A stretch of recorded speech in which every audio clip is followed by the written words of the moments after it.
இது ரமிளாவின் organic garden. அனைவருக்கும் என் இனிய மனமார்ந்த விநாயகர் சதுர்த்தி நல்வாழ்த்துக்கள். இன்றைக்கி விநாயகருக்கு பிறந்த நாள் இல்லையா, விநாயகர் சதுர்த்தி. அதனால் பூ விலையெல்லாம் ரேட்டு எகிரி போச்சுங்க, முடியல பூ விலை கேட்டு. அதனால் இன்றைக்கி நம்ம கார்டன்லேயே விநாயகருக்கு கொஞ்சம் பூ அறுவடை சூப்பராக ஊழ்ந்துச்சு பாருங்கள். கூடையில் கட் பண்ணோடனே கூடையிலே ஊழ்ந்துருச்சு. விநாயகருக்கு தாங்க பூ அறுவடை பண்ண போகிறோம். என்னென்ன பூ நம்ம தோட்டத்தில் பூத்துருக்குன்னு ஃபஸ்ட்டு பார்த்துடலாம். ஃபஸ்ட்டு இட்லி கொத்து கொஞ்சம் முல்லை அறுவடை பண்ணிட்டேன். ஃபஸ்ட்டு பார்த்திங்கன்னா பட்ரோஸு எவ்வளோ சூப்பராக இருக்குது பாருங்கள். இந்த பட்ரோஸு தெரியுதுங்களா, நல்லா பூத்துருக்கு. ஆனால் இதுக்கு நம்ம இன்றைக்கி அறுவடை பண்ண போகிறதில்ல, அதனால் உங்களுக்கு மட்டும் காட்டுறேன். அடுத்தது வாடாமல்லி ஆல்ரெடி ஹார்வெஸ்ட் நம்மள பண்ணிட்டோம். இதில் ஒரு பட்ரோஸ் இருக்குது.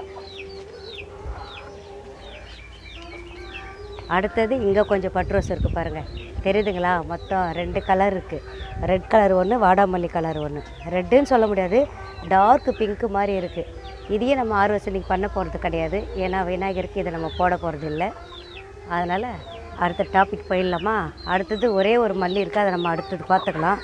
விநாயகருக்கு பிடிச்ச பூ நித்திய கல்யாணி ஒரு ரோஸ் இருக்குது பாருங்கள், ஒரே ஒரு ரோஜா இருக்குது. அவருக்குன்னு பூத்துது பழகுது விநாயகருக்குன்னு, அதை கடிச்சிப்போம். நித்திய கல்யாணி இது அழகாக விநாயகருக்கு சூப்பராக நம்ம மாலை கட்டி, இல்லை அழகாக மாலை கட்டிலாம் போட முடியாது, நம்ம வீட்டுக்கு யூஸ் பண்ணுறோம் இல்லையா, கை கட்டி, அந்த மாதிரி இந்த பூவை நம்ம விநாயகருக்கு அழகாக பூ கட்டுற மாதிரி கட்டி கூட நம்ம போடலாங்க. இதை கூட கொஞ்சம் முல்லை இருக்குல்ல, அதையும் இதையும் சேர்த்து கூட நம்ம கட்டி நம்ம போடலாம் விநாயகருக்கு.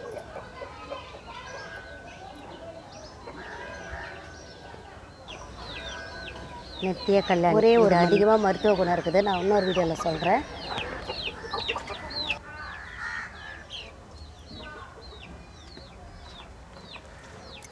அடுத்தது பாருங்கள், நம்ம வீடியோ எண்டுக்கு வந்தாச்சு பாருங்கள். நேற்று பாரிஸுக்கு போனாங்க. பாரிஸு பூக்கடை இருக்கு இல்லையா, அங்கே போனேன். முடியலப்பா, பூக்களை விலை அவ்வளோ, பூக்கள் விலை அவ்வளோ அதிகமாக இருக்குதுங்க. என்ன விலைன்றீங்க பூக்கள் எல்லாம் ஒவ்வொன்றும்.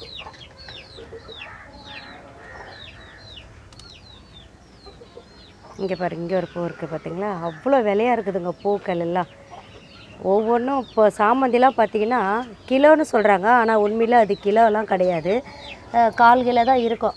அதை என்ன பண்ணுறாங்க, 300 ரூபா, 350 ரூபா, 200 ரூபா, 250 ரூபான்றாங்க.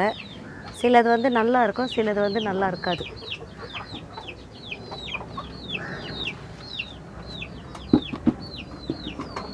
நல்லா இருக்குதுன்னு சொல்கிறாங்க இல்லையா, அது ரொம்ப விலை சொல்லுவாங்க, 400 ரூபா, 500 ரூபா அப்படின்னு சொல்லிட்டு.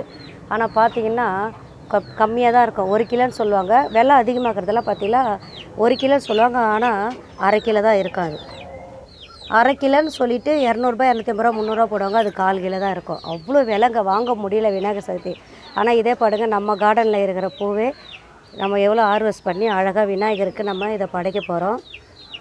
சாமி போட்டவங்களுக்கு ஒவ்வொரு பூ வச்சாலே போதுமானது தாங்க. தெரியுதுங்களா, எவ்வளோ பூ பறிக்கிறேன். இந்த ஒரே ஒரு செம்பருத்தி தான் எவ்வளோ பூ இருக்குது பாருங்கள் இதில். இந்த மாதிரி டெய்லியே நம்ம தோட்டத்துலேருந்து பூ கிடச்சிக்கிட்டே இருக்குங்க. எதுனா ஒரு பூ நம்ம கிடச்சிட்டே இருக்கோம். மல்லியாக இருக்கட்டும், பட்ரோஸாக இருக்கட்டும், கனகாம்பரமாக இருக்கட்டும், இருவாச்சியாக இருக்கட்டும், செம்பருத்தியாக இருக்கட்டும், ரோஜாவாக இருக்கட்டும், எதுனா ஒன்று கிடச்சினே இருக்கும். ரெட் கலர் ரோஜா ஒன்று இருக்குது, சூப்பராக இருக்கும். ஆனால் இப்போ அது இல்லை, ஆல்ரெடி போன வாரம் அதை நம்ம அறுவடை பண்ணிட்டோம். அவ்வளோ சூப்பராக இருக்கும் ஒவ்வொன்றும் நம்ம தோட்டத்தில். இப்போ பாருங்கள், விநாயகருக்கு நம்ம பூ எல்லாம் பறிச்சாச்சு. இது முழுக்க விநாயகருக்கு பறிச்சுட்டு அதுக்கப்புறம் இருக்கிற ஒவ்வொரு போட்டாங்களுக்கும் ஒவ்வொரு பூ வச்சுப்போம். இப்போ மல்லி, இட்லி கொத்து பூ இருக்குது இல்லையா, முல்லை, மல்லி, நித்திய கல்யாணி, இதெல்லாம் ஒரு அழகாக ஒரு பூ மாலை மாதிரி கட்டி அவங்களுக்கு நம்ம இன்றைக்கி சாத்திடுவோம். நான் சொல்ல வரது என்னென்னா, இப்போது நம்ம கார்டனில் இப்போ பூ விலைலாம் அதிகமாக ஏறி போச்சு இல்லையா, நீங்கள் என்ன பண்ணுறீங்க, ஒரு 4 வகை பூச்செடி வச்சாலே போதுங்க. மல்லிலி ஆகட்டும், இல்லை கனகாம்பரம் ஆகட்டும், இல்லை முல்லை ஆகட்டும், இல்லை செம்பருத்தி வகையில் ஆகட்டும், எந்த பூ சாமிக்கு எது வாசனை உகந்தான பூ அந்த மாதிரி பூக்களை வச்சாலே, இந்த மாதிரி பாருங்கள், இட்லி கொத்து ஒரு 2 வச்சாலே போதும். இதை இவ்வளோ கொத்து ஒரு 2 செடியில் 2 கொத்து வச்சாலே நம்ம அழகாக ஒரு விநாயகருக்கு அழகாக மாலை கட்டி போட்டுடலாம். இந்த மாதிரி ஒரு 4 வகை பூ மரங்கள் ஆகட்டும், ஒரு 4 வகை காய்கறி செடி ஆகட்டும், அது வச்சிங்கன்னா 4 பேர் இருக்கீங்கன்னா அவங்களுக்கு போதுமானதுங்க. நம்மளுக்கு சாப்பிடக்கூடியதுக்கு நம்மளுக்கு போதுன்ற அளவுக்கு நம்ம மாடி தோட்டத்தில் நம்மளே காய்கறி 4 பேருக்கு நம்ம அறுவடை செஞ்சு சூப்பராக சாப்பிட்டுக்கலாம்.